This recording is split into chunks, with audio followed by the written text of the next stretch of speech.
भारत ने एक elite club join करा है which is the anti ballistic missile club. जिस देशों के पास कैपेबिलिटी है कि वो बैलिस्टिक मिसाइल्स को शूट डाउन कर सकें और पूरा जो उनका बैलिस्टिक मिसाइल्स शील्ड है, वो उनके पास इंडिजिनस हो। आइए बात करते हैं। नमस्कार, जय हिंद, जय भारत एंड वेलकम टू टेफ talks. This is Aatish Chint. Bharat की तरफ से जैसे मैंने बोला कि एक बहुत बड़ा मेजर स्ट्रेटेजिक माइलस्टोन क्रॉस किया गया है, जहां पर डीआरडीओ की तरफ से phase 2 of ballistic missile anti ballistic missile defence programme को पूरी तरह से टेस्ट कर लिया गया है। ये टेस्ट कंडक्ट हुए 10 तारीख से 11 तारीख के बीच में ओडिशा कोस्ट के आसपास। कई कई वीडियोस इसके बारे में चल रहे थे पब्लिक में, but we really didn't know exactly हो क्या रहा था। तो उस टाइम पे रिपोर्ट करना कुछ ठीक नहीं था। दिस मीन्स कि देखिए, आप मिसाइल्स तो बना ही रहे हो, बट आप इनकमिंग न्यूक्लियर केपेबल मिसाइल्स या न्यूक्लियर मिसाइल्स को स्टॉप करने के लिए, रोकने के लिए भारत की तरफ पहुंचने से पहले उनको उड़ाने की भी कैपेबिलिटी रखते हो। 24 से 48 घंटे के बीच में काफी सारे टेस्ट किए गए। जब पहला मेन अचीवमेंट हुआ, जब multi layered ballistic missile defence shield का जब टेस्ट हुआ था, तो that is basically been conducted and उसको पूरी तरह से सक्सेसफुल हुआ। दूसरा अचीवमेंट हुआ, फिर एक naval antiship missile medium range NASM MR जिसको बोलते हैं, उसका भी टेस्ट किया गया, जहां पर मैरीटाइम स्ट्राइक कैपेबिलिटी आपकी बढ़ जाती है और आपके जो बोलते हैं ना, दिखावे के दांत अब थोड़े से खाने के दांत बन गए हैं समुद्र के अंदर भी। तो अगर आप देखें कि जो मैसेज है बड़ा सिंपल है, जो आपका एक शील्ड बन बन रही है आसमान के अंदर और सी स्ट्राइक कैपेबिलिटी के अंदर, दोनों के अंदर एक आप अपनी डिफेंस शील्ड बना रहे हो, और उसके अंदर दुश्मन को आपके ऊपर ये तरह के हमले करने और भी डिफिकल्ट हो जाते हैं। देखिए, बैलिस्टिक मिसाइल जो होती है वो नॉर्मल एयरक्राफ्ट या ड्रोन की तरह नहीं होती, वो बड़ी हाई स्पीड पे आती है। बैलिस्टिक का मतलब ऐसा ट्राजेक्टरी होता है कि वो it goes up high in the atmosphere, और जस्ट अबव द एटमॉस्फेयर, और just below lower earth, and उसके बाद वो हाइपरसोनिक स्पीड पे आके आपको नीचे आके हिट करती है at just the sheer gravity, and उसके बाद उसकी अपनी रॉकेट मोटर की जो स्पीड होती है। तो इस मिसाइल को रोकने के लिए आपको पूरा किल चेन चाहिए होता है। सबसे पहले आपको डिटेक्शन करना है, ठीक है? उसके लिए काफ़ी सारे आपके पास रेडार्स हैं, वोरोन्ज़े और ये सब जो रेडार्स हैं, जो 3 से 5000 किलोमीटर पे की रेंज पे कोई भी बैलिस्टिक मिसाइल लॉन्च हुए तो आपको उसका पता लग जाता है। उसके बाद आप उसको ट्रैक करते हो, ठीक है? मतलब यहाँ से उठी, वो उसका क्या पोटेंशियल टारगेट हो सकता है, किस डायरेक्शन से आएगी, किस तरह आएगी, क्या ऑल्टीट्यूड पे जाके आएगी, क्या स्पीड पे आएगी, क्या-क्या चीज़ें हैं, उसकी क्या कैरेक्टरिस्टिक्स है, वो पूरी आप ट्रैक करोगे। उसके बाद आप पाथ प्रेडिक्शन करते हो कि भैया किधर जाके वो किस तरफ से आती हुई, अब यहाँ से आ रही है कि इधर से आ रही है, कि सामने से आ रही है कि ऐसे आ रही है, व्हाट इज़ हैपनिंग, तो उसको आप पूरी प्रेडिक्शन करोगे।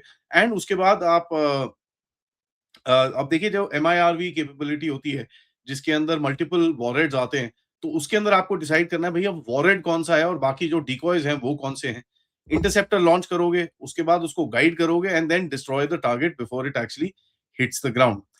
तो फेज़ 1 वर्सेस फेज़ 2 टेस्टिंग के अंदर बड़े डिफरेंसेस क्या हैं? डिफरेंसेस ये हैं कि फेज़ 1 के अंदर इनकमिंग मिसाइल्स को डिस्ट्रॉय करने की जो कैपेबिलिटी है, जिस तरह का पृथ्वी डिफेंस व्हीकल और advance air air defence interceptor, इनकी तरफ जो टेस्टिंग हुई थी, वो था।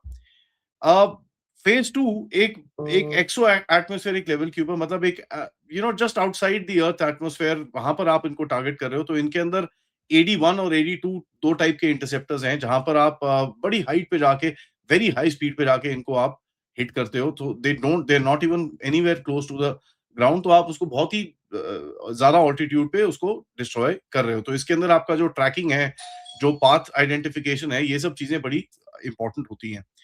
नाउ एक बड़ी एलीट कैटेगरी है कुछ नेशंस की, जिनके पास ये टेक्नोलॉजी है, और ये आपकी अपनी टेक्नोलॉजी है, ये कहीं से आपने ली नहीं है।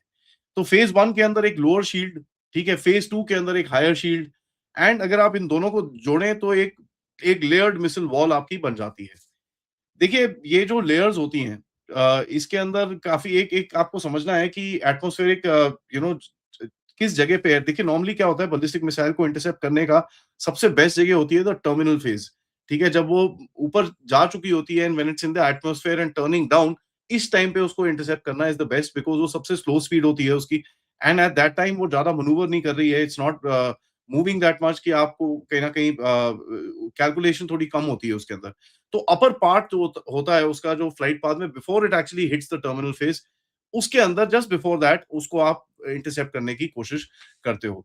नाउ इसके लिए आपको बहुत सारे रेडार्स चाहिए होते हैं, बहुत सारे ट्रैकर्स चाहिए होते हैं, बहुत सारे सिस्टम्स चाहिए होते हैं। तो आपके पास swordfish long range radar trekking है। इज़राइल का ग्रीन पाइन रेडार के अंदर से वो आता है। आपके पास रशियन वोरोनज़य सिस्टम है। काफ़ी सारी चीज़ें हैं जो आपके आईएससीसीएस के साथ मिलके एक कंबाइंड पिक्चर बनाती है कि भैया ये आपका एरियल पिक्चर है, ये थ्रेट इस तरफ से आ रहा है, तो you can actually take it out and you can do whatever you need to do. तो आपका जो बैलिस्टिक मिसाइल डिफेंस प्रोग्राम है, वो पाकिस्तान के न्यूक्लियर टेस्ट और चाइना की मिसाइल ग्रोथ के बाद काफ़ी पुश किया गया। 99 2000 के बाद इसके ऊपर काफ़ी पुश मिला है एंड कहीं न कहीं it's taken a while but at the end of it ये टेक्नोलॉजी बड़ी हाई टेक्नोलॉजी है, it's not something which is easy to do. तो पाकिस्तान के पास जो इंटरमीडिएट रेंज की न्यूक्लियर मिसाइल्स हैं और जो रेगुलर उनकी जो कन्वेंशनल मिसाइल्स हैं एंड चाइना का जो रॉकेट फोर्स है उसको उसकी तरफ से डिफेंड करने के लिए आपको ये कैपेबिलिटी आपको ज़रूरी है। नाउ इसके बाद फेज़ 3 आता है। फेज़ 3 देखिए जो ऑलरेडी टेस्टिंग और ट्रायल जो है उसके उसके ऑलरेडी धीरे-धीरे करके शुरू हो चुके हैं। जहाँ पर 2 मेन इंटरसेप्टर्स आएँगे जो जिनका नाम होगा एडीएच और एडीएएम। नाउ एडीएच और एडीएएम होगा बेसिकली हाइपरसोनिक वेसल्स के लिए, ग्लाइड व्हीकल्स के लिए और उनकी जो जिस तरह से वो अपनी मिड मिड फ्लाइट में ट्रैजेक्टरी चेंज करते हैं और एमआईआरवी टेक्नोलॉजी के ऊपर जैसे मैंने आपको बताया मल्टीपल वॉरहेड्स होते हैं, उसको किस तरह से इंटरसेप्ट किया जाए, उसके ऊपर अभी अभी ट्रायल्स और ये सब चीजें आपको अभी दिखेगा अगले 1 डेढ़ साल के अंदर ये टेस्टिंग हो जाएगी। तो फेज़ 2 है आपका आईसीबीएम क्लास मिसाइल डिफेंस का और फेज़ 3 रहेगा for hypersonic manoeuvrable glide vehicles and multiple warhead attacks के अगेंस्ट में आपको जो काम करना है। नाउ एनएसएएम-एमआर जो आपने मारा है नेवल एंटी-शिप मिसाइल और जो मीडियम रेंज की मारी है, उसके अंदर बैलिस्टिक मिसाइल डिफेंस के साथ अगर आप देखें, तो एक एंटी-शिप मिसाइल भी टेस्ट करी गई है पिछले 1-2 दिन के अंदर। आई जस्ट थॉट कि हम लोग ये बात ही कर रहे हैं, तो why not also just give a little reference to this. यहाँ पर देखिए एक सबसे बड़ी इंपॉर्टेंट चीज़ है कि आपकी जो इंडियन ओशन टेरिटरी है, जैसे मैंने एक और अपडेट अपने इंग्लिश चैनल पे डाला कि आप एक एंटी सबमरीन वॉल भी बना रहे हो जहाँ पर चाइनीज़ सबमरीन्स को डिटेक्ट करना बड़ा ईज़ी हो जाएगा। पाकिस्तानी सबमरीन जो चाइनीज हैं, उनको भी डिटेक्ट करना ईज़ी हो जाएगा। So this is for the subsurface level ये होगा सरफेस लेवल जहाँ पर एयरक्राफ्ट कैरियर, डिस्ट्रॉयर्स और एनी एनी सच जो इस तरह के वेसल्स आते हैं, वॉरशिप्स आते हैं, उनको निकालना। तो जैसे ही ये होता है, अभी तक इसके बारे में पूरी डिटेल्स और ये सब चीज़ें तो obviously it will be confidential but जो-जो डिटेल्स हैं, उसके बारे में हम बात कर सकते हैं। देखिए, आपके पास बहुत सारी और इस तरह की चीज़ें हैं, for example the BrahMos is there but कहीं न कहीं you need to develop further systems which are of the anti-ship missile capability. तो अभी जो मीडियम रेंज की है this is about 250 to 350 kilometres और 350 किलोमीटर की जो कॉन्फ़िगरेशन है that is the most likely option that is being tested right now. तो आप देखेंगे शॉर्ट रेंज में 55-60 किलोमीटर्स की है तो वो शिप टू शिप आप फायर कर सकते हो। मीडियम रेंज की भी शिप टू शिप और कोस्ट टू शिप फायर कर सकते हो। BrahMos is much longer range 800, 900, 1000 kilometre पे आप उसको फायर कर सकते हो एंड एनजी के बाद तो न्यू जनरेशन और एक्सटेंशन के बाद तो it can go up to about 1200 kilometres ये रिपोर्ट्स काफ़ी आ रही हैं। So the message is there बड़ा क्लियर कि भैया भारत के पास ये कैपेबिलिटी है to not just intercept ballistic missiles but to also intercept ये जो शिप्स आपके इस तरफ आ रहे हैं। ये पिछले 1-2 दिन के अंदर जो टेस्टिंग हुई है, this is very, very critical for us to understand और वेरी, वेरी क्रिटिकल जो हमारी एक ओवरऑल डिफेंस कैपेबिलिटी है उसको समझने के लिए और उसको आगे लेके जाने के लिए। जैसे मैंने बोला फेज़ 3 के कुछ टेस्ट होते हुए आपको दिखेंगे वेयर यू विल सी कि भाई जो next gen technology hypersonic glide vehicles को किस ऑल्टीट्यूड पे, किस जगह पे, किस रेंज पे आप उसको इंटरसेप्ट करने की कोशिश करोगे। How will you track them, how will you do this? अब ये this is the next gen technology जिसके ऊपर चाइना, रशिया, अमेरिका सब लोग काम कर रहे हैं। So let's see how India comes up with this और कितनी जल्दी आप इसके ऊपर टेस्टिंग और ट्रायल्स कर सकते हो।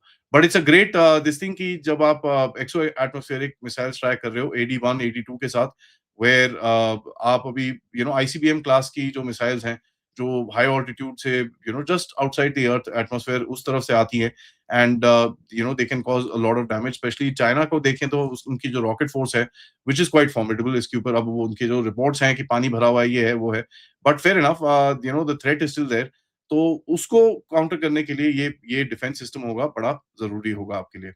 सो my congratulations to the DRDO and जितने भी लोग इसके साथ एसोसिएटेड हैं, looking forward for more such tests और आपके साथ हम अपडेट इसके लिए ऊपर करते रहेंगे। सबसे रिक्वेस्ट है वीडियो को लाइक करिए, सब्सक्राइब करिए and share this with your friends and families end of course if you can support the channel as well QR code, PayPal, super sticker, super chat से आप सपोर्ट कर सकते हैं। मिलते हैं थोड़ी देर में मेजर समरपाल सिंह तूर के साथ, जहां पर हम बात करेंगे पीओजे के जीबी, लेकिन वहां पर एक जो बहुत बड़ी डेवलपमेंट हुई है, बलोच और पश्तून भी अब वहां घुस गए हैं। नमस्कार, जय हिंद, जय भारत।